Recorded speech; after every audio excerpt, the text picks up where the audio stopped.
Boa tarde, tudo bem? Tudo certo com você?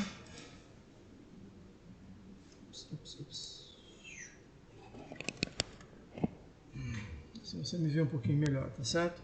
Bom, gente, nós estamos aqui na nossa aula do curso de recuperação da informação, disciplina de recuperação da informação, no curso de biblioteconomia. Hoje é a nossa aula do dia 2 de março de 2021. Estamos finalizando a unidade 3, tá certo? E, assim como na aula passada, nós estamos falando sobre o processo de comunicação científica, tá certo? Vamos ver então do que é que isso se trata. Bom, comunicação científica refere-se à ação de registrar as descobertas e inovações ou ainda melhorias em processos, serviços e produtos.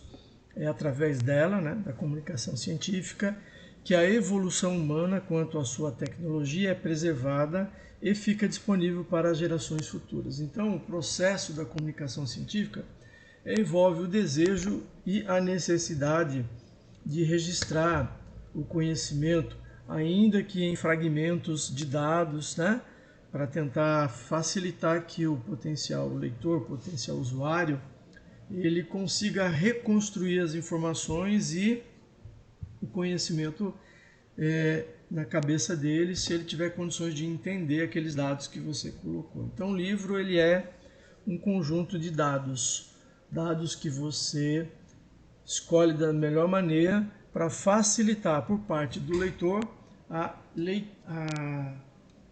reconstrução daquilo que você gostaria que ele ficasse sabendo, tá certo? Bom é se tivesse uma pílula, ou uma vacina, ou alguma coisa assim, um capacete que você botava na cabeça, ou tomava a pílula, ou a vacina era aplicada, e depois de algumas horas, pá, aquele conhecimento já estaria na sua cabeça, Então, você não precisaria passar por certos processos penosos de aprendizagem teórica, Que a experimentação você teria de fazer. Será que isso um dia vai existir? Bom, no processo de comunicação científica, nós temos aí alguns atores, algumas pessoas que estão envolvidas como produtores da comunicação científica e tecnológica. Quem são esses atores? São as revistas, Vamos colocar aqui revistas, editores, gráficas, distribuidores, livrarias, E os revisores e os editores, tá certo? E nós vamos falar um pouco disso hoje, tá bom? Então, vamos que vamos. Então, o que nós temos aqui? Os atores são as pessoas que produzem material para consumo direto pelo público ou para setores específicos ou para instituições. Quer dizer que os autores eles podem estar trabalhando para grupos, para pessoas, pode estar trabalhando para um setor específico, por exemplo, o cara está escrevendo uma comunicação científica para o setor econômico, para o setor médico, para o setor de energia, etc, etc. Ou pode escrever também para um público específico. Então, é um tipo de publicação para mulheres, para homens, para crianças, etc, etc. Ou também eles podem produzir material para instituições. Por exemplo, eu estou produzindo aqui uma comunicação científica, tecnológica, para o Banco do Brasil, para a UFC, para a Unifor, Universidade de Fortaleza, para a UES, ou para o Metrofor, ou para a prefeitura da cidade X, da cidade Y, E isso pode acontecer mediante a encomenda do produto ou mediante uma oferta espontânea. Vamos colocar assim, primeiro sobre mediante da encomenda do produto. Vamos supor assim, o Metrofor lança um edital para um concurso de relatos científicos sobre o Metrofor na última década. Então ele lança lá um edital. Ele vai receber textos que abordem questões relativas ao Metrofor com um cunho científico ligado à sociologia, à antropologia, à parte de energia, de transportes, de segurança, enfim, algum aspecto, né? E define lá naquele edital alguma recompensa ou não recompensa monetária, alguma recompensa do tipo uma publicação, uma entrevista, um quadro, uma medalha, algo assim, né? Então, você pode trabalhar mediante encomenda. Assim como uma instituição pode convidar um determinado autor para produzir um texto abordando algum aspecto, abordando algum tópico no qual esse autor seja uma autoridade local, nacional, uma autoridade internacional. E ele é convidado para escrever um documento sobre aquilo, porque as pessoas têm interesse ou necessitam da opinião dele sobre um determinado assunto, né? Então, que mais? Então, pode ser também mediante oferta espontânea. Vamos supor, eu gosto de um assunto, então eu escrevo sobre aquele assunto. Se eu sou bom ou não sou bom nisso, em escrever sobre aquele assunto, é o público quem irá definir e dar o feedback. Então, vamos supor, eu escrevo e publico isso em algum lugar e as pessoas vão e leem, né? As pessoas podem gostar ou não. Bom, vocês já tiveram algum contato com esse tipo de publicação de demanda ou de oferta espontânea? Alguém pode pensar em alguma coisa? Isso, exatamente. Você que pensou nas redes sociais, muito bem. As redes sociais, eles são um conjunto de pessoas que fazem publicações espontâneas, né? Elas publicam sobre algum assunto, ou sobre si mesmas, ou sobre sua vida, ou sobre seus filhos, sobre seu cachorro, etc, etc, e vírgula, né? Fazem isso porque querem e publicam.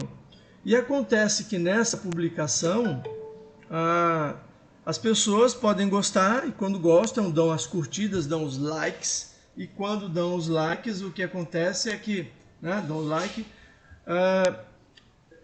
esse autor ele se sente motivado a escrever mais, a trabalhar mais, a produzir mais conteúdo para vocês, para divulgação, tá certo? Existe também a opção de que este conteúdo, né, que é produzido e divulgado na rede social ou nas redes sociais, ele seja monetarizado, ele receba dinheiro, ele se transforma no produto. Como é que ele se transforma no produto? Na medida em que são inseridos publicidades, né, comerciais, venda de produtos, insinuações de produtos dentro do contexto do conteúdo que é gerado, tá certo? Então, muito da demanda espontânea é uma estratégia de mercado também. Eu produzo um material de graça, publico de graça, mas no material que eu produzi fala de algum produto, ou eu incentivo algum produto, ou sou patrocinado de algum produto e coloco uma foto lá de vez em quando. E aí sou remunerado por isso, tá certo? Ok? Bom, continuando.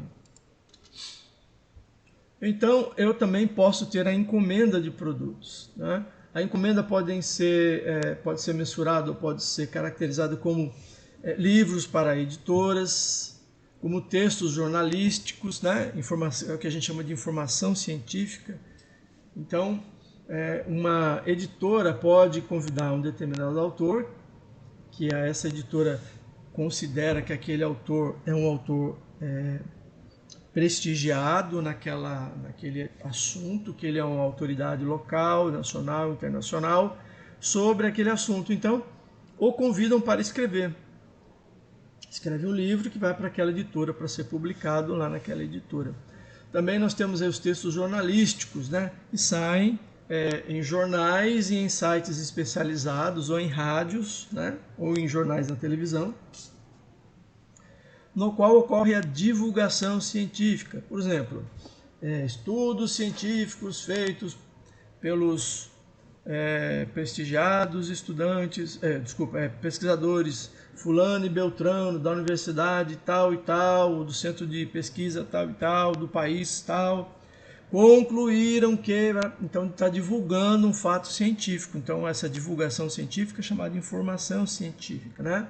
Ela é um tipo de comunicação científica no qual certos formalismos da comunicação científica eles são postos de lado, valorizando mais dar a conhecer que tal conquista foi alcançada do que explicar exatamente como seja aquela conquista ou como foi aquele feito, tá certo?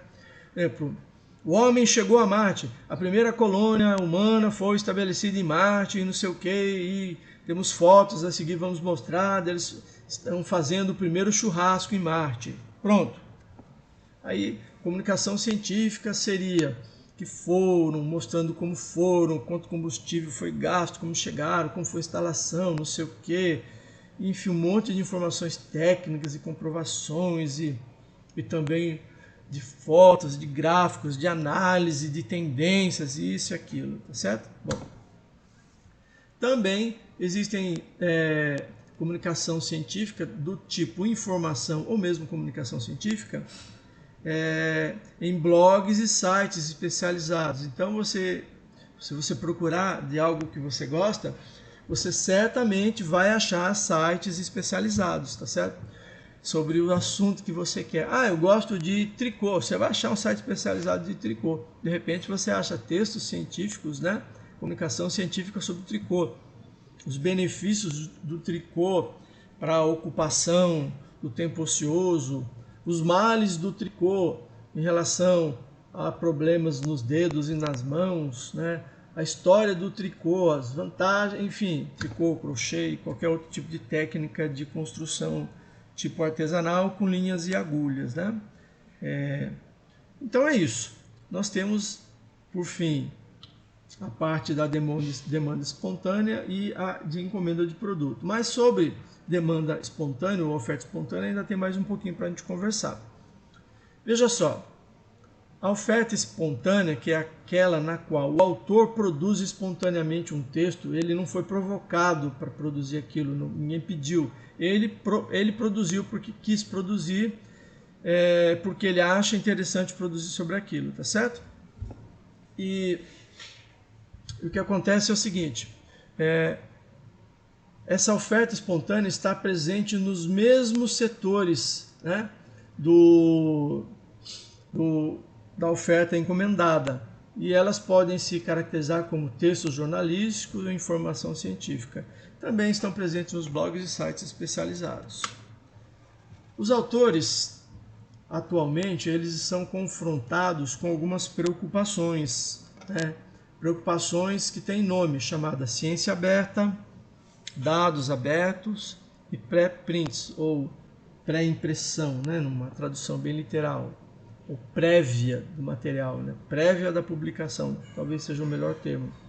Então, a ciência aberta, ela é um movimento de que a forma como tem sido feita a comunicação científica, ela precisa melhorar. Hoje, para quem não sabe, quando você quer publicar um texto científico, esse texto ele é submetido a um corpo editorial que analisa aquele texto, né? Os revisores analisam, aceitam direto ou criticam alguns pontos do seu trabalho e pedem mudanças, pedem melhorias ou apontam problemas graves lá. E aí você faz essa revisão. Acontece que os autores submetem os seus textos e ficam à mercê desses revisores. E não raramente, na verdade é muito comum, os revisores têm um espírito de antagonismo, um espírito de ser um obstáculo à publicação e não um auxílio à publicação. Então, tradicionalmente, você tem, na maioria dos revisores, o aparente desejo de reprovar o trabalho, né, de apontar problemas no trabalho. Isso pode acontecer por vaidade, por ciúme, por o revisor querer exercer um poder, né, mostrar que ele é poderoso, ele pode rejeitar um texto, etc. E tal. E também porque às vezes o texto que caiu em suas mãos para revisar, ele trata de assunto que você tem interesse e você tem uma opinião. E o texto que você recebeu tem uma opinião diferente da sua. Aí você reprova o texto porque a opinião é diferente, independente dos méritos daquele documento, tá certo? Você não segue os processos que você deveria seguir e age por interesse pessoal e reprova o texto. Então, na ciência aberta, há aí a tendência de que os pareceres dos revisores sejam públicos, sejam publicados junto com o texto, bem como o nome dos revisores. Então, eu recebo um texto para revisar, e depois esse texto é publicado. Então, vai ter lá a publicação, o próprio texto que foi publicado, depois vem a seção de revisores, onde tem lá revisão feita pelo Oswaldo de Souza, tem lá minhas opiniões e minha revisão, depois revisão feita pelo fulano de tal e fulano de tal, para mostrar quais foram as críticas ou elogios ou reconhecimentos que aquele trabalho recebeu. Isso gera muitos problemas, porque muitos revisores são contrários a isso, a terem a sua opinião sobre o texto exposta, tá certo? Então, por um lado, o autor fica exposto, porque o autor, quando submete alguma coisa, ele está colocando a opinião dele, ele está lá para levar elogios, abraços ou cascudos na cabeça. Então, por que é que o revisor fica oculto, tendo a liberdade de dizer o que quiser dizer, da forma que quiser dizer sobre os textos? Isso parece e é injusto, tá certo? Dados abertos tem a ver com eu publico um texto científico. Nesse texto eu digo que fiz uma pesquisa com 1000 pessoas e que essa pesquisa ela provou XYZ. Então, que esses dados que eu consegui captar, que eu consegui obter na minha pesquisa, também seja disponibilizado junto com o documento, para que as pessoas que quiserem possam usar os dados, combinar esses dados com outros dados ou reproduzir as conclusões que eu cheguei e verificar se chega mesmo naquela conclusão que eu cheguei. E tem também as versões de pré-print, que são as versões preliminares, no qual eu estou escrevendo um texto dentro de uma pesquisa e antes mesmo de eu terminar a pesquisa, antes do final, do término, eu já coloco uma versão do texto para que essa versão do texto seja publicada antes mesmo de um processo de avaliação forte, né? E esse texto, então, recebe leituras, críticas, elogios, etc. E depois, sendo aprovado, esse texto se torna um documento publicado, né? Há vantagens e desvantagens quanto a isso. Vamos supor, eu faço uma grande inovação, publico no meu pré-print, depois o pré-print por algum motivo não é aceito, o trabalho não é aceito e não é publicado. Todavia, toda a minha pesquisa foi divulgada no pré-print, né? Então é preciso que sejam estabelecidos critérios bastante robustos com relação a isso, de modo que um trabalho que vá para pré-print, ele tem a garantia de que vai ser aceito, ainda que demore um pouco. Bom, e no processo ainda autoral, né, no processo da comunicação científica, os autores, em alguns casos, quando é encomendado, ou mesmo quando não é encomendado, mas ele faz aquele texto, aquela obra e coloca para publicação, né, sendo em uma editora, dentro do fluxo e da cadeia econômica de publicação editorial, né, de livros, o autor recebe entre 1 a 5% do valor da obra. A obra custa R$100, então o autor ganha entre 1 a 5 reais pela publicação venda de um livro, tá certo? Geralmente também nesse caso as editoras ficam com todo o trabalho de edição, de criação do livro, de layout, de capa, de diagramação, de revisão do português, etc., de imprimir o livro quando se trata de impresso e de fazer a distribuição desse material impresso para grandes livrarias ou centros de distribuição para que os livros sejam vendidos, né? Colocam também os livros em feiras de livro, etc., né? Existem ainda opções que pagam alguns centavos por página lida, ou seja, o autor só recebe qualquer coisa a partir do momento que o livro dele seja vendido e seja lido, né? Ou vendido ou lido. Então, quando é oferecido a opção de pagamento por página, então cada página que alguém lê, o autor ganha alguns poucos centavos por aquela página lida, tá certo? Isso, de certa forma, é muito bom para a editora, porque ela não tem um compromisso de pagar pela obra inteira para o autor, mas paga apenas pelo que eventualmente leram. Bom, continuando sobre a remuneração dos autores, na segunda opção, existe uma segunda opção, e a segunda opção é aquela na qual os autores pagam todos os custos da edição. Ou seja, eu quero publicar um livro, né, um livro que eu fiz da minha monografia, da minha dissertação, da minha tese ou de um outro assunto que eu abordei. Então eu procuro uma editora, vejo, olha, eu quero publicar esse livro aqui, qual é o custo? Ele fala, custa X. Então eu pago aquilo para aquela editora. A editora faz todo o trabalho de editoração do livro, diagramação, de impressão, de capa, isso e aquilo. E quando termina, ela pega e lá no acordo que eu fiz foi estipulado uma quantidade de livros que eu recebo. 100 livros, 50, 1.000, 500, né?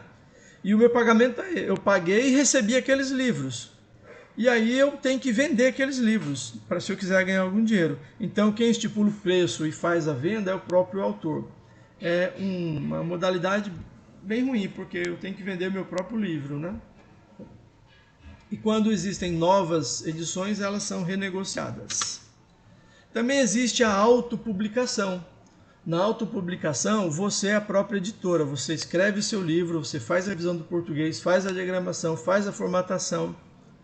Aí você contrata uma gráfica, manda imprimir, depois você pega isso e manda, faz um acordo com alguma livraria para vender o seu livro. Ou você faz todo esse processo, só que não imprime o livro. Você gera uma versão digital do livro, uma versão em EPUB, em MOB, ou até no pobre PDF.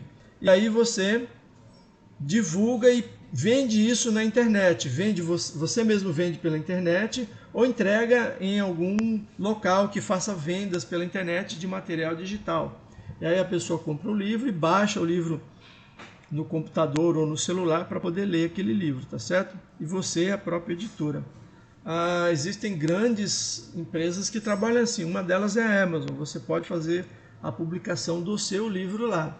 Se o livro é bom ou ruim, quem vai definir é o público que vai comprar ou não o seu livro.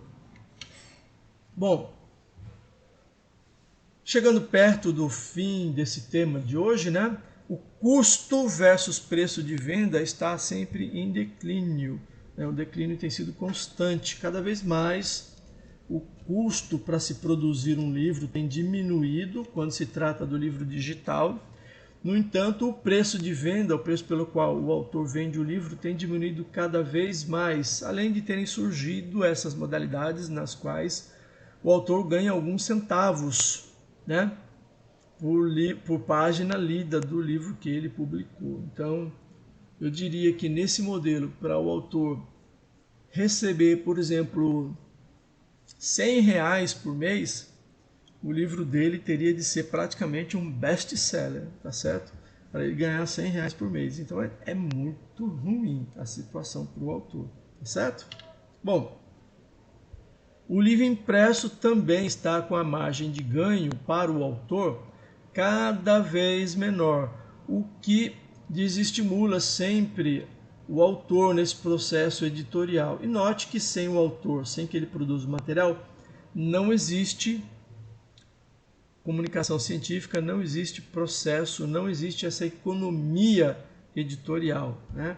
Então tem que ter aí a revolta dos autores, né? Onde os autores se revoltam contra esse mercado e começam a impor novos preços e criam editoras coletivas, etc. e tal, e fazem ter a revolta dos bichos. Essa aí seria a revolta dos autores, né? Onde então os autores iriam impor regras que eles considerassem mais justas para eles e para as editoras e para os potenciais usuários desses livros, tá certo? Bom, então essa foi nossa aula de hoje. Eu espero que você revise, veja direitinho. Eu fiquei devendo, né, aquela história sobre, eu lembrei agora, fiquei devendo a história, né, sobre a comprovação de uma teoria de Einstein. Eu vou colocar como um documento extra para vocês verem, lerem, né, verem, ouvirem ou lerem sobre isso aí, tá bom? Tchau, fiquem com Deus e se cuidem. Ops. Sim, tchau.